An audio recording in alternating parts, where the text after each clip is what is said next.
Bueno, vamos a, como estamos muy cortos de tiempo, quiero que vamos rápido a las notas de estudio. El tema de hoy se llama Cuando Dios envía cuerdas.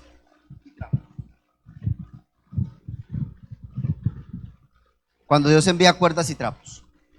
Vamos a ir por favor rápidamente a el libro de Jeremías capítulo 38 versículo 1 y al 13. Y hemos estado en una serie que ¿cómo se llama?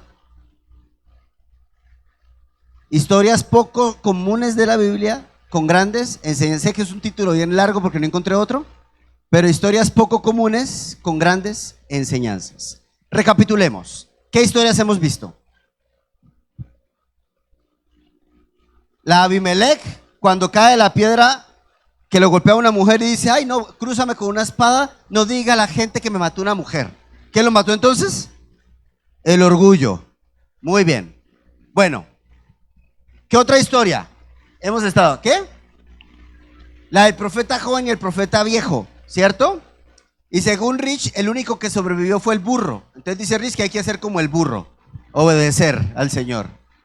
Pero aprendimos que el profeta joven se dejó influenciar por el profeta viejo y no siguió la instrucción que Dios le había dado. Eso le costó la vida realmente a los dos.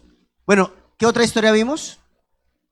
Usías, muy bien. ¿Y cuál fue? Que esa fue la semana pasada. La historia del rey Usías. ¿Que Usías cómo fue? ¿Un buen rey o un mal rey? Un muy buen rey, de los mejores, pero ¿cómo terminó? Lleno de lepra y escondido. ¿Por qué? Porque una vida de bendición no te da autorización para suplantar a algo o a alguien. No puedes ser el papá de tus hermanos, ¿ok? No puedes ser el hijo de tus hijos. Tú tienes un rol y tienes que cumplirlo y no te mueves de ese rol. Perfecto. Y hoy vamos a hablar de esto, cuando Dios envía cuerdas y trapos. Así que leamos juntos, por favor, Jeremías capítulo número 38, versículo del 1 en adelante, dice así. Entonces, Cefatías, hijo de Matán, Gedalías, hijo de Pasur, Jacual, hijo de Semelías, Pasur, hijo de Malaquías, oyeron lo que Jeremías le decía al pueblo. Uno dirá, ¿por qué esos nombres tan complicados? Eso tiene una razón. Bueno, esto dice el Señor, el Dios Todopoderoso, dice esto. Escuchen esto. Todo el que se quede en Jerusalén, dice Jeremías, morirá por guerra, enfermedad o hambre. Qué profecía de bendición tan bonita, ¿les parece? ¿Les gustaría que les dijeran eso? Pues a nadie, pero estaba profetizando la verdad y la verdad duele. Pero los que se rindan a los babilonios vivirán, su recompensa será su propia vida y ellos vivirán. O sea, Dios le manda este mensaje al pueblo de Jerusalén y el mensaje no era muy alentador que digamos, pero esto era un juicio por el pecado, por haberse desviado muchas veces. Sigamos. El Señor también dice, la ciudad de Jerusalén ciertamente será entregada al ejército del rey de Babilonia, quien la conquistará. Siguiente, por favor. Entonces los funcionarios fueron a ver al rey y le dijeron, Señor, los funcionarios, este hombre debe morir. Esta forma de hablar desmoraliza a los pocos hombres de guerra que nos quedan, al igual que a todo el pueblo. Este hombre es un traidor. ¿Y qué es para los traidores? Muerte. El rey Sedequías, un tipo sin carácter, sin determinación, estuvo de acuerdo. Entonces dijo, hagan lo que quieran, no los puedo detener. ¿Cómo que no los puedo detener? Me dan ganas de cachetear. Así que los funcionarios sacaron a Jeremías de la celda. Escuchen esto. Los que han ido a Jerusalén, imagínense en la escena.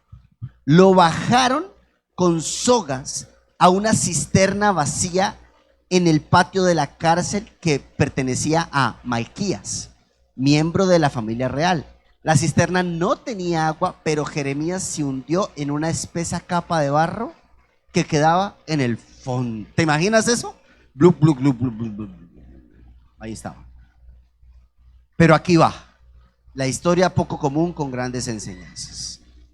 Pero el etíope, judío, etíope, Ebek, Melech, grábese en ese nombre, Un importante funcionario de la corte se enteró de que Jeremías estaba en la cisterna. En ese momento el rey estaba en sesión junto a la puerta de Benjamín.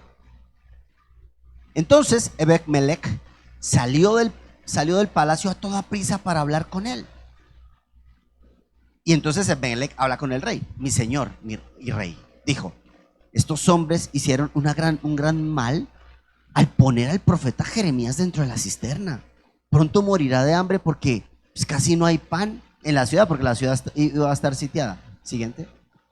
Entonces el rey le dijo a Ebed-Melech, mira, toma contigo a unos 30 de mis hombres y saca a Jeremías de la cisterna antes de que muera. Así que Ebed-Melech se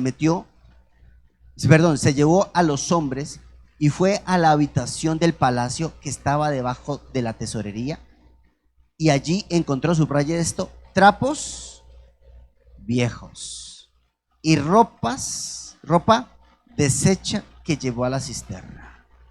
¿Ok? Y se los bajó con sogas a Jeremías. Ebed-Melech le gritó a Jeremías, ponte esos trapos debajo de tus axilas para protegerte de las sogas. Cuando Jeremías estuvo listo, lo sacaron. Entonces regresaron a Jeremías al patio de la guardia, la prisión del palacio, y allí permaneció. Vamos a dejarlo ahí entonces. Estamos claros en el contexto, ¿no? Ya, porque es importante tener el contexto bíblico. Lo primero que quiero que escribas es esto. Hacer lo correcto implica pagar un precio. Notas de estudio. Hacer lo correcto, ¿qué implica? Pagar un... Porque ¿cuál fue el precio de Jeremías? Por hacer lo correcto. Fue metido en una cisterna. Fue metido en un pozo. A veces, hermanos, amigos míos, obedecer a Dios nos va a costar un pozo. Y tú no te lo puedes quitar de encima. Cuando tú y yo empezamos a decir, Señor, yo no puedo acomodar las cosas a mi voluntad, sino que las voy a hacer lo tuyo, posiblemente tu confrontación, tu conversación difícil con esa persona resulte en un pozo donde te aíslan, donde te apartan, donde como que ya no eres de mi grupo. No sé si alguna vez les ha pasado que están en un chisme sabroso de alguien, porque no hay nada más rico que comerse de cristiano, ¿no? Y entonces estás en un chisme sabroso y de pronto alguien dice, ¿sabes qué? No hablemos de esa persona porque no está presente. El que hace eso, ¿sabes dónde va a quedar? En el pozo del aislamiento. ¿O no? Cuando tú empiezas a mantener, porque es que, mis queridos jóvenes, mis niñas hermosas, cuando ustedes, porque es que la moda es, ay, ¿ya tuviste relaciones sexuales con tu novio? Y cuando tú dices, no, yo me voy a cuidar para el matrimonio, ¿sabes cómo vas a quedar? En el pozo, sola en el lodo, ahí. Porque hacer lo correcto implica pagar un precio.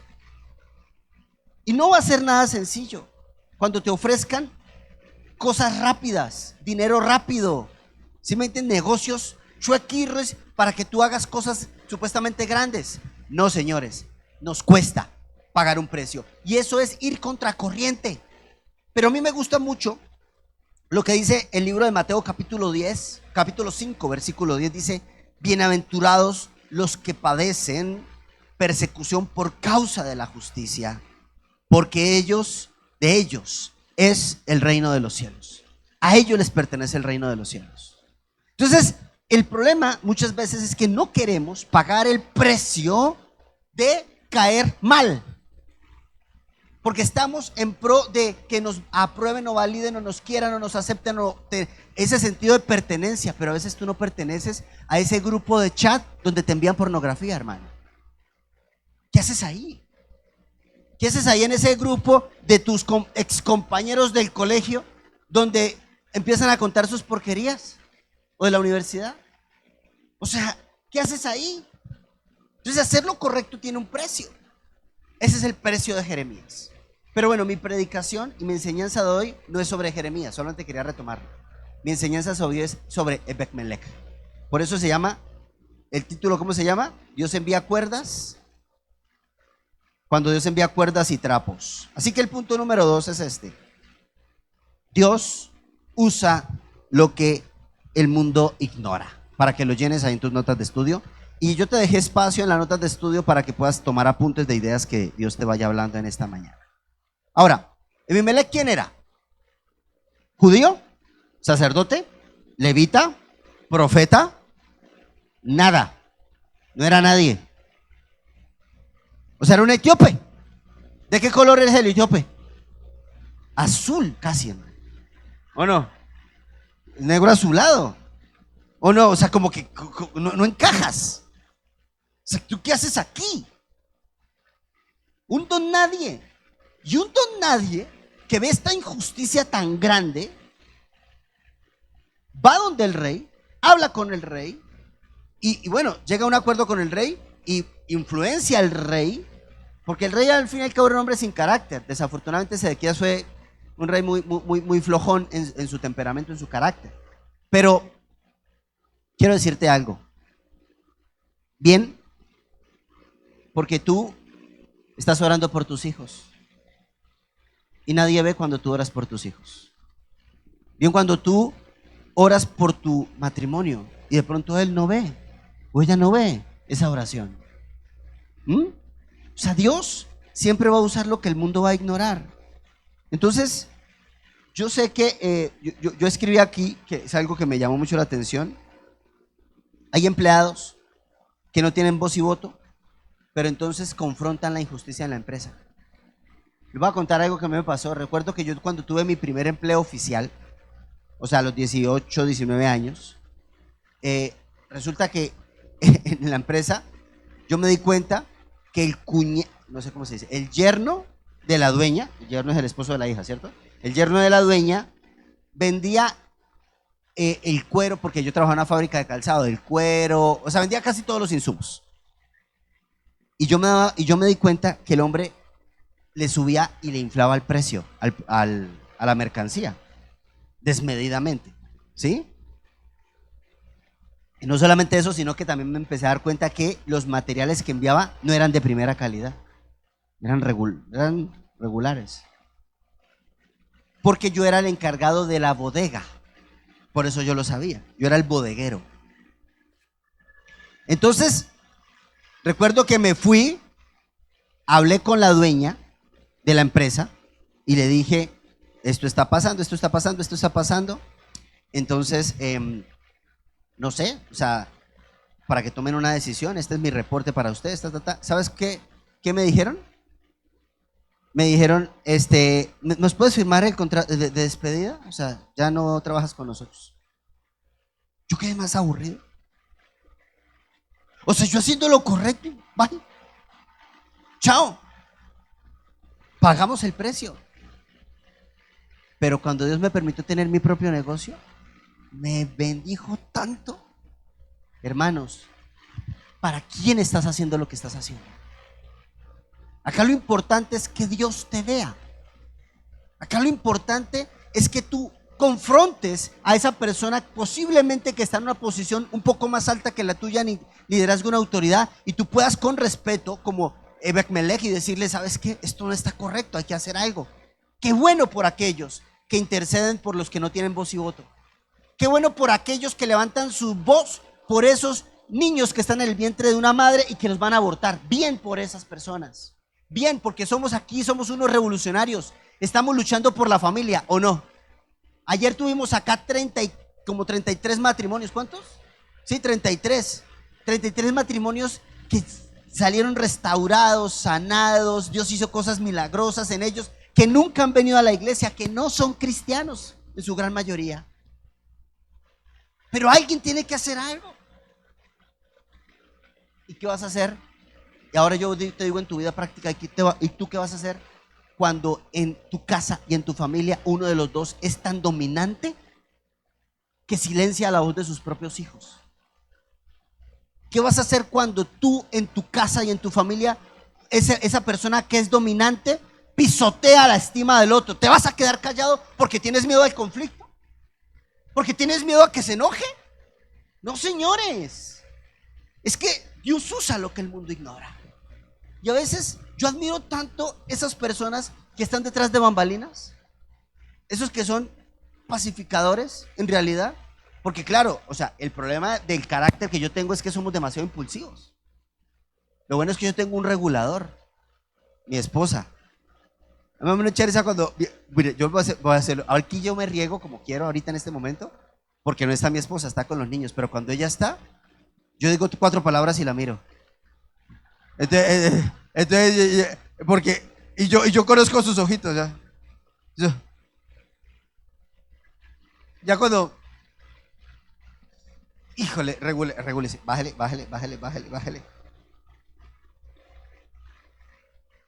Señores amados, hay personas que creen que yo hago los temas. Si ustedes supieran que mi esposa es la que me da la mayoría de las ideas. ¿Ah? Porque Dios usa lo que a veces el mundo ignora. Qué bendición tan grande. ¿Cuál vas a hacer tú? En tu universidad, en tu colegio. ¿Qué vas a hacer tú? Punto número 3. Ver la injusticia. Llenen, por favor, no es suficiente. Hay que actuar. Me encanta porque entonces Ebed-Melech organiza un grupo de rescate, ¿cierto? Organiza un grupo de rescate. Y vais acá a Jeremías del Pozo, pero miremos lo que dice Efesios capítulo 5 versículo 11, dice: no participen en las obras infructuosas de las tinieblas, sino que repréndanlas. Prácticamente dice acá: no participen en las obras inútiles de la maldad y la oscuridad, al contrario, sáquenlas a la luz. Suele pasar, uno cuando tiene amistades de años,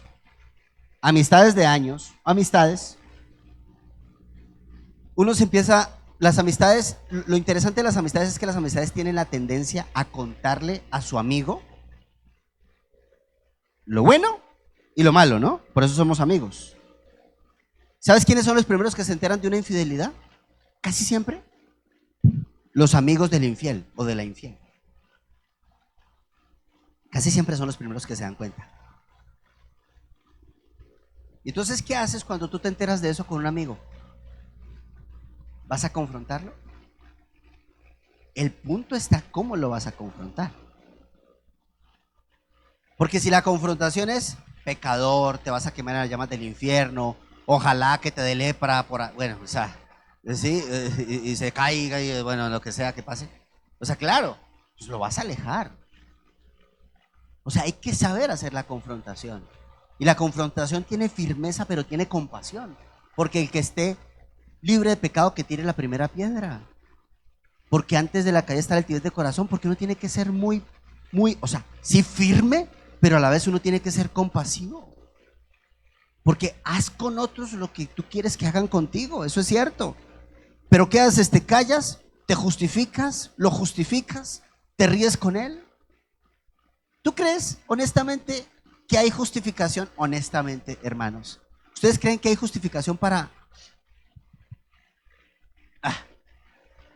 que se destruya una familia? ¿Hay justificación?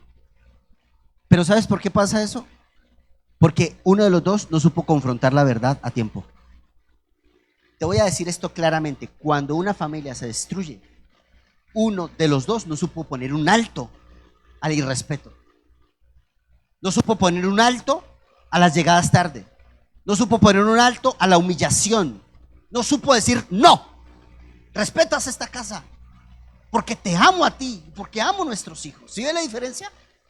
Hay firmeza, pero hay razones. No es respetas esta casa porque tú estás loco, psicópata, neurótico, narcisista. ¿Qué? No, es con misericordia, pero con firmeza. Pero sí o sí, cada vez que yo veo una familia destruida, no se supo decir: no permito esto en mi hogar. Uno necesita un tate quieto en esta vida, mis hermanos. ¿Ah?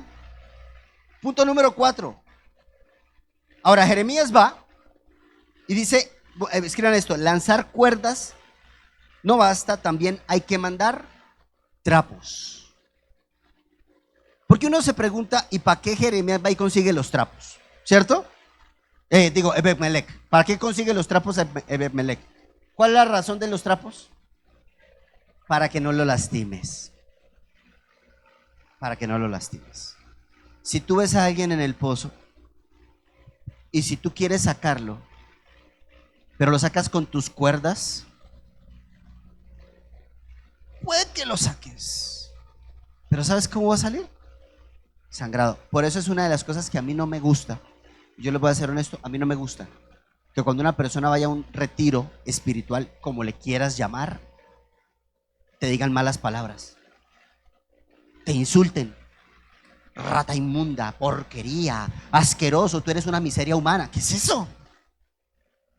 ¿Qué necesidad de humillar a una persona de esa manera para sacarlo del pozo? Ay, no, por favor, no sean masoquistas, hermanos. ¿Qué tontería tan grande? Y pasa mucho, o me equivoco. Y no voy a pedir que levanten la mano a los que han ido a las experiencias para no hacerlos quedar como un zapato. ¡Ay, sí! ¡Me ayudaron! Y sangrados por acá. ¿Qué pasa? ¿Qué necesidad de humillar a un ser humano de esa forma? ¿La intención está bien? ¿Y la forma? Ahí está el detalle, dijo Cantinflas. Ese es el problema, mis queridos amigos. No es necesario lastimar a una persona para sacarla del pozo. Y entonces, ¿y qué pasa? ¿Y qué pasa si un hijo cae en las drogas? Y sigue insistiendo en la caída de la droga, o tienes un discípulo adicto y cae cíclicamente. Llega un momento donde tú dices, esto es una basura, esto no sirve para nada. Ya. ¿El que sigue? ¿Qué pasa con un hijo? ¿Cómo confrontas cuando una niña, tu hija quedó embarazada? ¿Cómo lo vas a confrontar? ¿Cómo vas a confrontar cuando tu hijo fumó mota dentro de la casa? ¿Cómo lo vas a confrontar? Si está metido en un pozo, ¿lo vas a lastimar más? Esa es la parte que a veces no es fina en el acompañamiento nosotros como padres o en líderes con discípulos. Porque todo el mundo, pues todos tenemos necesidad de que nos saquen de un pozo, pero hay que tener sensibilidad, hermanos, hay que tener compasión, hay que tener empatía, un poco de empatía. Mira lo que dice Proverbios capítulo 15, versículo número 1. Memoríceselo, por favor, es un versículo demasiado importante. Dice, la blanda respuesta, ¿qué hace? Quita la ira. La palabra áspera enciende el enojo, hace subir el furor. La respuesta apacible desvía el enojo, pero las palabras ásperas encienden los ánimos. Me interesa que normalmente en nuestras discusiones entre esposos, entre padres con hijos o entre hermanos, lo que sea, funcionan, es que tú, y tú también, y no te acuerdas que tú, pero tú también, y tú también, y tú. Eso me hace acordar de esa canción de ese poeta Ricardo Arjona tan linda. Fuiste tú. Y la otra, pues tú también fuiste. ¿Sí la han escuchado? Con eso hacen alabanzas, ya. Bandidos. 3 tipos de trapos que tenemos que lanzarle a las personas que están en los pozos. Trapos de ternura. Trapos de ternura. Trapos de empatía.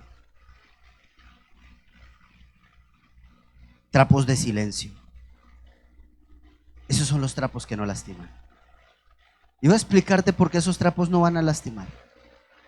Porque voy a empezar por el trapo del silencio. A veces es más sabio acompañar sin presionar. Porque a veces uno se desespera, ¿no?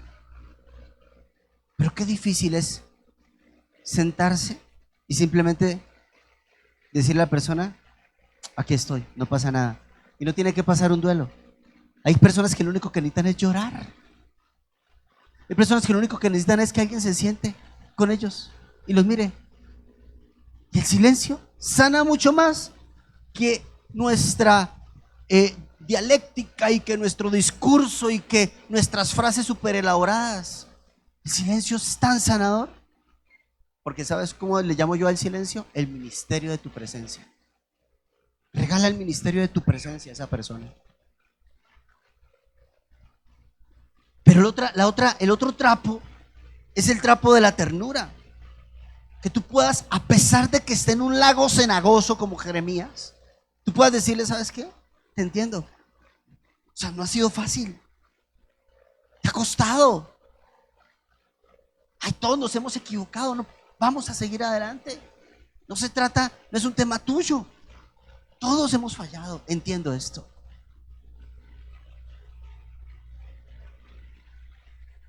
Y sobre todo, la empatía de no sentirnos avergonzados de la persona que está en el hueco.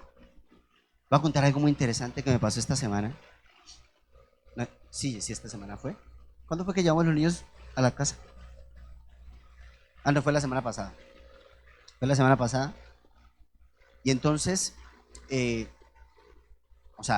los niños a la casa y hay una persona que vive ahí, que es un hombre, bueno, el muchacho tiene 18 años, 17 años, pero se viste completamente de mujer.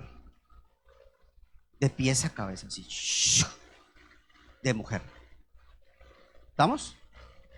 Entonces, yo, ok, dejé los niños y tal, y claro que como saben que soy pastor, lo miran uno así como, no me voy a juzgar, dígame algo. Y le mando toda la comunidad junta, mijo. O sea, así, ¿no? O sea, lo miran uno así como. Entonces pero se salió y se sentó, y yo me senté al lado de esa persona. Y yo llevé comida y eso, y le ofrecí. ¿Quieres tomar? Sí, está bien, y me recibió. ¿Quieres eso? Sí. Y me senté. Y entonces mi esposa estaba hablando con otra persona, y yo estaba al lado de él, en ese silencio incómodo. ¿De qué hablas? O sea, ¿qué le dices? ¿O no? Pero no me podía escapar, ¿sabes? Porque mi esposa estaba echando ahí, hablando y hablando, y 3 horas. Ya cuando yo llevaba como 1 hora sentado y ese ahí al lado mío, y me miraba así, y yo. O sea, era de verdad, o sea, vestido así de mujer y toda la cosa. Y entonces le dije, oye, tengo que comunicarme aquí, pero no hay un número de teléfono. ¿Me pasas tu número?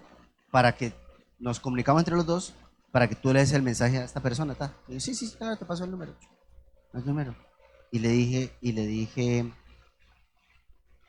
oye, hermano, yo te digo una cosa, qué valioso que eres. Eso fue lo único que se me ocurrió. No se me ocurrió nada más. Pero yo te voy a decir que yo a esa persona, o sea, no lo conozco, pero sí lo he visto hace más o menos unos 5 o 6 años. O sea, yo he visto su transformación. Es triste. Es demasiado valioso. ¿Y por qué me lo dice?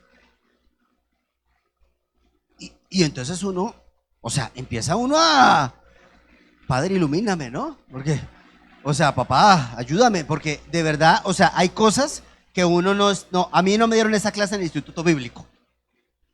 No me la dieron. No, eres valiosísimo. Y le dije, yo te vi hace como 5 años. Y yo recuerdo que te traje unos tenis y te quedaron grandes. Perdóname, te voy a comprar unos tenis nuevos porque es pobre. Ay, gracias, pastor. Entonces empezamos a hablar cosas triviales y me fui acercando, y voy a decirles algo que hice yo. Dios me lo puso.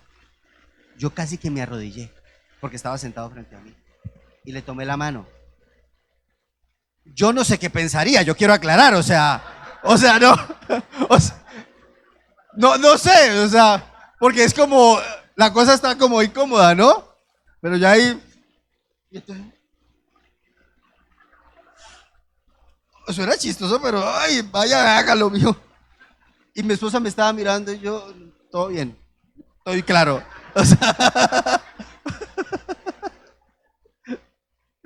pero, y le dije, No eres una basura. Eres un ser humano maravilloso. Y empieza a llorar. Dios te creó para que estés bien. Y empiezo, mira, no le hablé nada de que estuviese vestido así ni nada, solamente le dije que Dios lo amaba, que era maravilloso, que no era una basura. Y empecé, tú. Y el hombre me abrazó. El hombre es un muchachito de 17 años. Me abrazó y empezó a llorar.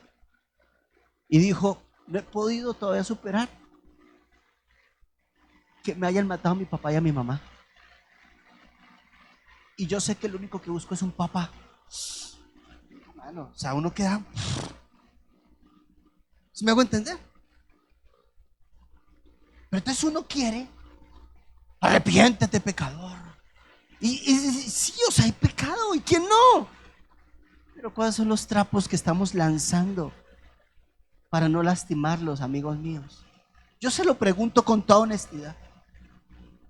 Porque yo vuelvo e insisto, iglesia, yo anhelo y se lo pido a Dios que aquí lleguen homosexuales, lesbianas, y que nosotros los amemos y que no los miremos como que estás muy moralmente por debajo de mí. O sea, con trapos de amor, hermanos, porque el amor es lo único que sana. Y esa es la grandeza de Ebed-Melech. Ebed-Melech no le hace un trapo y tenía palabras, sino que dijo, no le hace una cuerda, sino que dijo, yo tengo que sacar a Jeremías, pero con cuidado de no lastimarlo. No quiero lastimarlo. Por eso es que no me gusta a mí que traten mal a las personas y les digan malas palabras, dice que para sanarlos. ¿Qué es eso? Por eso, punto número 5, Dios recompensa a quien ayuda en secreto. Escríbelo, por favor. ¿Qué tal les parece las historias que Dios nos está regalando en esta serie? Está increíble, ¿cierto? Maravillosas. Dios recompensa a quien ayuda en secreto. Escuchen, ¿cómo iba a quedar Jerusalén según lo que Jeremías profetizó? Destruida. ¿Cómo iba a quedar la gente? Asesinados, y los que no, cautivos en Babilonia, ¿cierto? Pero todo iba a quedar mal. Todo iba a quedar mal. ¿Quién aplaudió a Ebed-Melech? Porque si tú sigues leyendo el texto bíblico, dice que el rey lo mandó a hacer en secreto esto, como que nadie se entere, y él tuvo que hacerlo en secreto. Y al fin y al cabo, pues Jeremías quedó en el patio de la cárcel desde el capítulo 38 hasta que termina el libro de Jeremías. Él está en la cárcel, ahí en el patio, ya toda la vida, hasta que viene el rey de Babilonia y otras cosas. Pero te pregunto, ¿quién lo aplaudió? ¿Quién lo felicitó? ¿Quién le dijo, uy, qué gran ministerio, qué gran trabajo, qué gran obra, qué tal? Nadie. Pero me parece tan bonito. Si tú pasas la página de tu Biblia en el capítulo número 39 en Jeremías, vamos a leerlo. Jeremías 39, versículo, ayúdame por favor, don Heriberto Preciado, 17, 18, así se llama el Heriberto. Dice así: Dios le manda a decir a Ebed-Melech. Uy, ¿sabes qué? Ponlo desde antes. A ver, déjame ver si, ahí está. Dios le dijo a Jeremías, dile a Ebed-Melech, el etíope, esto dice el Señor de los ejércitos celestiales, Dios de Israel: cumpliré en esta ciudad todas mis amenazas, enviaré desastre y no prosperidad. Tú mismo vas a ver la destrucción. Siguiente, por favor. Pero te libraré de aquellos a quienes tanto temes. Como has confiado en mí, te daré tu vida como recompensa y te rescataré y te mantendré seguro. ¿Quién quiere eso en su vida? Yo he hablado, dice el Señor Dios Todopoderoso.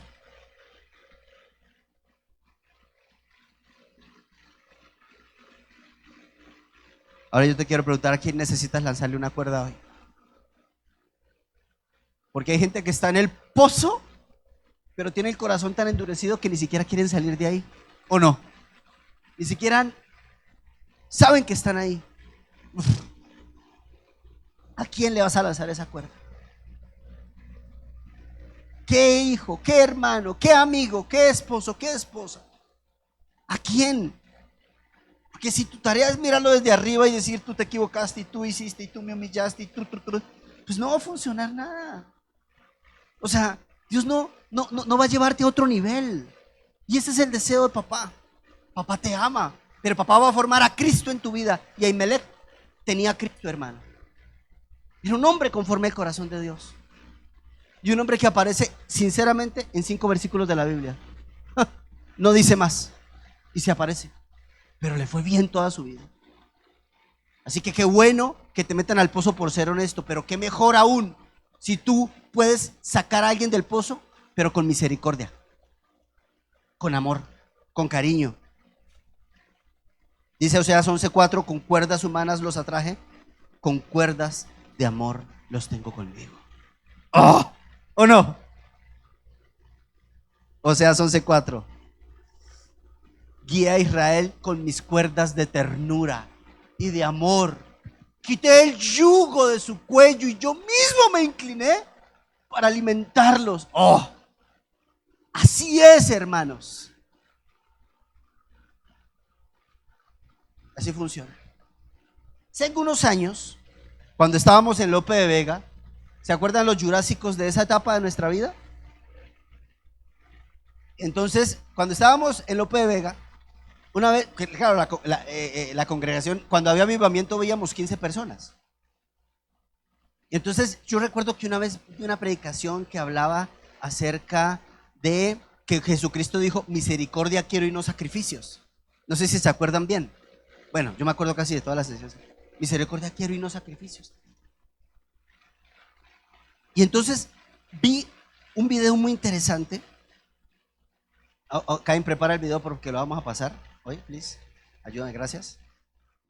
Tuco que borró de tajo al cantante y al padre y lo tenía hecho un despojo humano, Después del un 7. remedo de lo que algún día fue. Muchas gracias a Ya todas pueden las personas sentarse. que han hecho posible regalarle comida a la gente de la calle. Me marcó muchísimo, muchísimo, porque no era mi papá, era otra persona. Yo lo veía como si fuera un desconocido. Lo que me identificó de él fue su rostro. ¿Hace cuánto no comía usted así un sanduichito? Y el trabajo para aceptar su realidad, un niñito que tenía que aceptar que ese hombre al que le decía pa en las calles era su papá, enfermo, adicto, pero así, ese era su padre.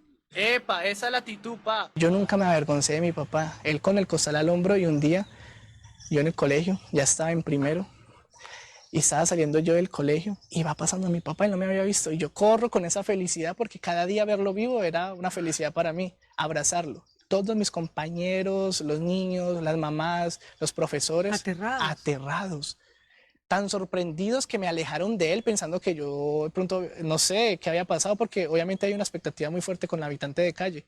Y yo, no, él es mi papá, y la gente quedó paralizada porque ya mi papá ya estaba totalmente deteriorado por la calle, estaba descalzo, con costal al hombro, y a partir de ese momento en el colegio fue muy fuerte.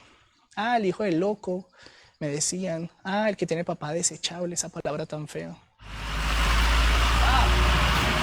Buenos días. Juanse se hacía cada vez más fuerte y como nunca se dejó llevar por el qué dirán, aprendió a quererlo y maduró y supo desde muy niño eso que nos falta a tantos en el mundo, empatía. ¡Ay, ay, cuidado, pa! Se puso en sus zapatos y se dedicó a darle amor a su papá. Está poderoso de chocolate. ¿Nunca perdió contacto con su papá? Nunca, mira que no. Yo admiro tanto a mi mamá porque ella me decía, Sebastián, estudie, me inculcó el estudio, estudie para que sea alguien en la vida y pueda sacar a su papá de la calle. Le hizo caso a Luz Marina y Juan Sebastián terminó el colegio con la idea de que cuando fuera grande, no sabía bien cómo ni cuándo, iba a sacar a su papá de las drogas y de la calle. Y siempre cuando estábamos en la calle, ella me permitía ir a abrazarlo, me daba dinero para que le comprara comida. Un día que no lo veíamos me decía, vamos a buscarlo. Mi mamá siempre fue esa mamá que me inculcó ese amor hacia ese padre a pesar de su condición. ¿Está cansado ya de esta vida, pa? Cansado de sufrir, cansado de soplar. Lo intentaron todo. Alex estuvo en más de 15 fundaciones y centros de rehabilitación, pero nada. Todos perdieron la esperanza. Todos menos su único hijo, que nunca se dio por vencido. Un día que llovía y yo estaba dentro de casa, yo sabía que mi papá se estaba mojando en un andén. Un día que yo estaba comiendo bien, yo sabía que mi papá estaba comiendo lo mejor de las basuras. Y yo todos los días le pedía a Dios y le decía, Dios, ayúdame, ayúdame porque yo quiero ver a mi papá algún día bien. Y yo fui creciendo, orándole a Dios, pidiendo ese milagro en la vida de él, porque toda la gente veía imposible eso. Y sentir esa carga negativa de las personas es muy mal, porque uno como hijo se siente frustrado, no sabe qué hacer. Un papá en condición de calle es demasiado fuerte. Hay escenas que jamás se le borran de la mente por el maltrato que sufrió Alex como indigente. Mi papá estaba afuera mendigando que le regalaran una presa de pollo en un asadero de pollo. Y habían jóvenes ahí, y como mi papá estaba pidiendo ahí comida, cogieron y le tiraron una presa de pollo al suelo. Mi papá, en medio de su desespero por comer, la cogió, la levantó y se la comió. A mí me dio tan duro eso, tan duro, tan demasiado duro. Me dolió tanto porque eso es un desprecio muy grande, porque él es un ser humano. Por eso cuando se ganó su primera platica, lo primero que hizo fue pensar en su papá. Yo nunca había compartido con mi papá un día de comer helado, ni sentarnos. ¿De padre e hijo? Nunca. Y ese día que cogí ese dinero, yo hubiera podido pensar en ropa, en zapatos, pero no pensé en mi familia y en mi papá. Ese día me rechazó todo. Me dijo, no me quiero bañar, no me quiero vestir, no quiero ir a ningún lado. Déjeme en paz. Déjeme en paz. Él insiste tanto que él dejó bañarse en loción y que yo le comprara un traje nuevo. Y lo llevé al mejor restaurante de Cartago. Comimos súper bien, disfrutamos, pero hasta ahí. Yo sabía que ese momento iba a ser poquito. Al otro día lo vi con una cabulla, totalmente desnudo. Había vendido su traje, ya eso le sirvió a él para el consumo. Bueno, muchas gracias por Haberlo visto. haberme visto, haberme conectado. Pero no se desanimó. Juan Sebastián sabía qué monstruo se estaba enfrentando y que el camino iba a ser largo y doloroso. Y como su realidad era tan fuerte, decidió empezar entonces una especie de campaña por las redes sociales para que otros conocieran el mundo de las drogas. Sí, con su propia historia, con su papá como testimonio del infierno. Y publicó una foto de los dos. Un día del padre del 2016 me dio por publicar una foto con mi papá en condición de calle, con el propósito de que mis amigos de Facebook valoren a sus papás, porque tengo muchos casos de conocidos que se avergüenzan de su papá porque vende chontaduro, se avergüenza de su papá porque el papá vende mangos a la salida del colegio y lo niegan totalmente. Entonces yo ese día quise compartirle a los amigos que tenía agregado en Facebook que yo tenía un papá en condición de calle con un mensaje muy lindo. Yo puse, feliz día también a mi padre, que a pesar de estar en situación de calle, lo quiero. Es mi espejo el por cual debo rechazar el consumo de drogas. No ha salido de este mundo, pero jamás pierdo la esperanza de verte recuperado. Esa foto Le dio la vuelta al mundo. le dio la vuelta al mundo. Y un año después, siempre fiel a su canal de YouTube y a sus redes, con la idea de que si ya no era su papá, otros entonces se iban a salvar solo con verlos. Bien, pa.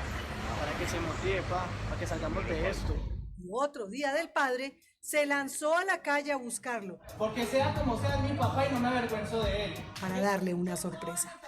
Este día que solicité el permiso para ponerlo a cantar en ese parque, él me aceptó la ayuda, fui, lo duché en una barbería de la ciudad que me aceptaron motilar a mi papá, le cortaron el pelo, pero la barba se la dejó.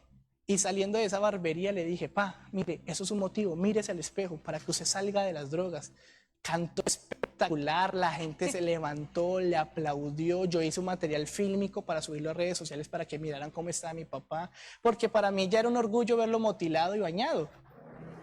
Un clic después de haber publicado los sueños enormes de Juan Sebastián, tan grandes como el mural con la foto de los dos que mandó pintar, más el video de ese día inolvidable que pasaron juntos, llegó un mensaje de la Fundación PIPS en Cali, dispuestos a ayudar a Alex para sacarlo de la calle.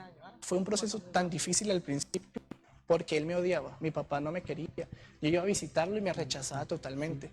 Sentía que lo había traicionado porque lo saqué en contra de su voluntad de la situación de calle. Claro. Yo me ponía a llorar porque yo no sabía que era mal. Yo decía, si tenerlo en la calle y que me quisiera o tenerlo rehabilitando y que me odie. porque eso era un choque emocional conmigo muy fuerte.